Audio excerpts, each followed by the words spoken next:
So, ngayon naman, gawin natin is to connect our computer with VPS locally. So, parang over internet, makikita mo yung computer mo, yung laman ng computer mo.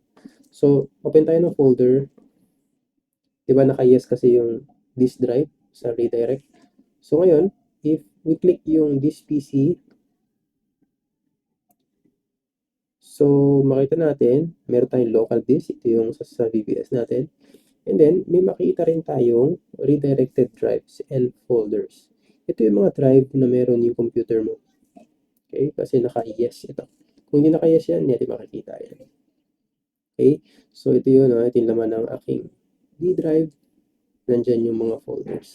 So, yun din makikita natin. So, yan. Double-click natin yung D. Yan. Double-click natin yan. So, mapansin mo, maglo-load yan. Double-click. Maglo-load yan. It's connecting over the internet na. Yan. So, lalabas dito lahat ng folders ng kung anong drive meron ka o yung shared drive meron ka. So, yung EA ko nandito. So, yung EA, copy ko lang yan. Copy. Then, para ka lang may folder sa loob pero nakakonect yung computer talaga. So, copy mo lang yung EA mo. EA mo dyan. Parang may mali. Wait lang. Hindi, tama. Yan. Yan yung EA natin. So,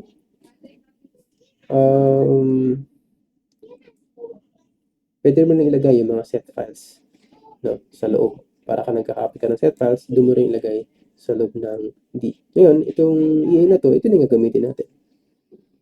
Okay? Yun lang.